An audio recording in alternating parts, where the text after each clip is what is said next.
Hey Andy, what you doing? You peeing, eh? How's it going? Welcome to this episode where we're going to procrastinate and pester Andy whilst he goes to the bathroom.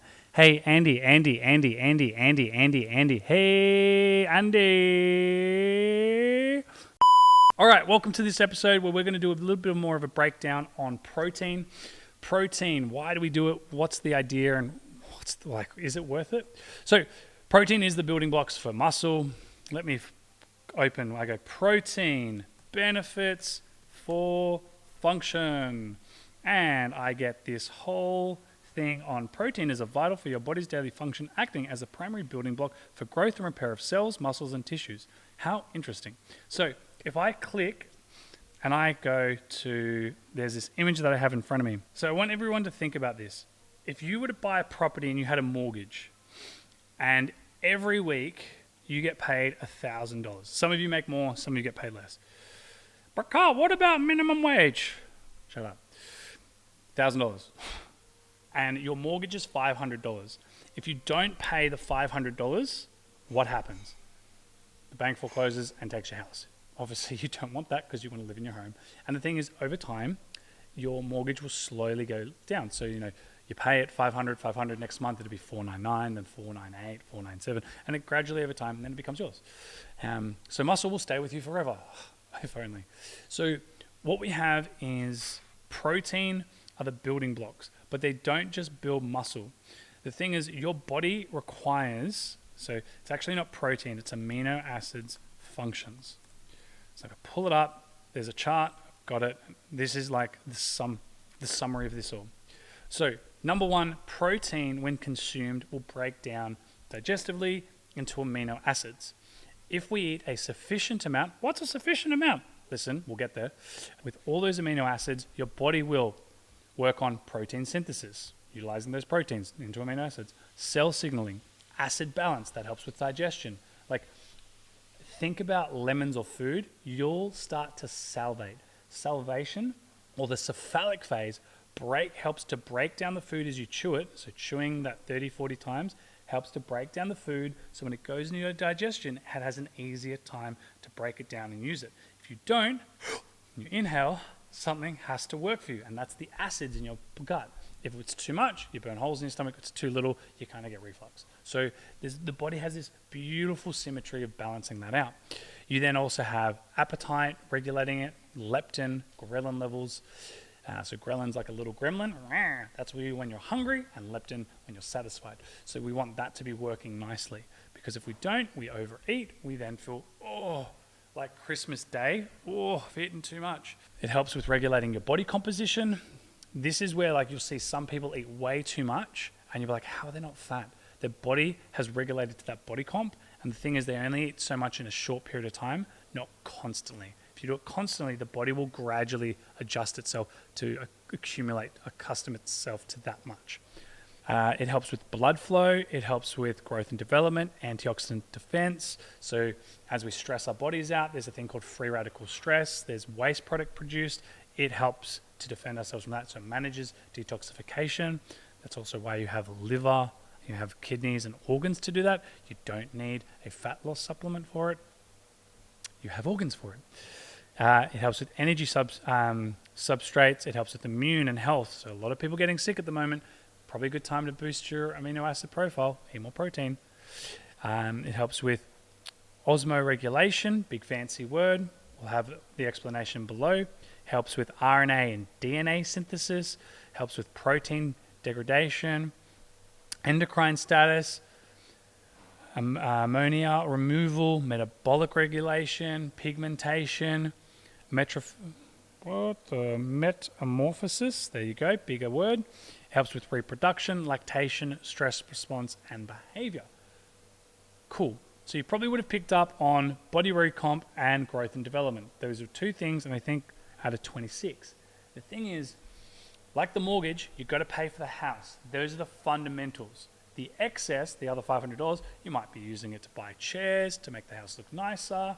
Doesn't really improve the value, but it makes it look nicer. It's the same thing. You have fundamental things, like, think of it this way. Would you rather have 5 kilos more muscle, poor blood flow, poor focus, poor energy, brittle bones, and a lot of health complications? Or would you rather have your body work really well and maybe have a kilo of muscle? You'd probably want to have better health and well-being and vitality over having 5 kilos of muscle and having nothing else. So the body will prioritize, like our mortgage, we've got to pay it. It will prioritize function, health, and vitality over building the muscle. The beauty of this is, if you're someone who's able to put on muscle, even under some stress, you're probably ticking most boxes. So you're probably finding that you're actually doing the right things. You just might be like, but Karl, my gut, I've still got a gut. But it's like, yeah, but you're building some muscle mass. Like, it means you're handling everything well. The only thing we need to do is probably improve the sleep and decrease your calories a little bit, and that'll help with the fat loss. But the beauty of knowing protein and amino acids and the functions it has, if you're able to put on muscle, you are doing something right. And that's the really cool thing about it. If you're struggling to put on muscle, then there's something that in your life that is not benefiting you. What is that? I'm not sure. But like, if we were to break it down, protein synthesis, it could be there are some people that there are certain proteins that don't work for them. I've got a friend of mine, it's like, I can talk to you about protein and it's derived from animal products like steak, chicken, eggs. She eats that, she breaks out in hives, she feels uncomfortable, so she does plant-based. She does like tofu, tempeh, she can do halloumi, cheeses, but she can't eat animal products. Not because of ethical reasons, but because of how it affects her body. Now, there'll be lots of people that are like, you shouldn't eat animals. It's like, cool. We're not talking about the ethical reasons. We're talking about protein synthesis and how the body breaks it down. Some people may have, genetically a predisposition where it's harder for them to break down animal proteins. It is harder because there's more aminos and nutrients and taurine in them. But again, what suits you? Some people, you eat a steak, you're like, oh man, I feel so bloated. It might be that your body has some challenges with breaking it down. So maybe do some chicken or fish and see how that feels. It is also a little bit easier on digestion. Cell signaling. How do you feel when you eat protein? Do you feel like you're firing or do you feel lethargic? Heck, it could be your posture slumping and you just need to change the pattern, or there's some cell signaling. You get your bloods checked on that one. Acid balance. Do you have acid reflux, or do you have a big hole that's burning out of your side? If you do, definitely get medical help right away. Appetite. Are you always hungry or always full? Body comp. If you're not happy with the body composition, I totally get it, but that's the thing that works over time. Protein is the thing that's going to definitely manage all the functions and look to sustain the muscle mass if we're ticking the boxes. Blood flow. If you train, you'll get blood flow, but also making sure you have enough water to help with that. Antioxidants, energy, like all of these other things, you're looking at like, what's your energy levels like?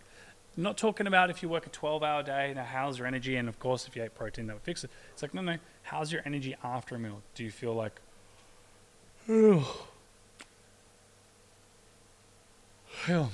are you feeling pretty good? Because you might overeat in a meal. It's like, oh, well, I should eat more protein to feel better. Yeah, but if you're now overeating, that may be the catalyst that could be causing more challenges for you. So just be mindful that you definitely want to be checking in with yourself and asking those questions to check on amino acids. So we eat protein, about 1.5 to 2 grams per kilo of body weight. Breaks down into amino acids. Amino acids increases hyperaminoacidemia because we do 30 to 40 grams per meal. That gives you the building blocks to help your body with RNA, DNA, and all these other beautiful signals to help with energy. And it's definitely the thing that we want to be on top of. But the thing to ask yourself then is, what about protein powders, aminos? If you're going to do aminos, there's a thing called BCAAs, branched chain amino acids, and then you've got essential amino acids. Let me just be really clear. It says essential amino acids. You ideally want to have the BCAAs and the EAs, not just the BCAAs, because we want it to be working for the body and not just the muscle approach. Definitely can help, but the thing is we want to get a full profile, and if you can get it with electrolytes, that can help with blood flow and not nutrient absorption. It can help with hydration, and if you're well hydrated, then you're going to be able to transport it better into the muscle and through the body, so the body can use it for all of those functions. So short and sweet, protein helps with building blocks. Be mindful of the ones that you use to suit your body.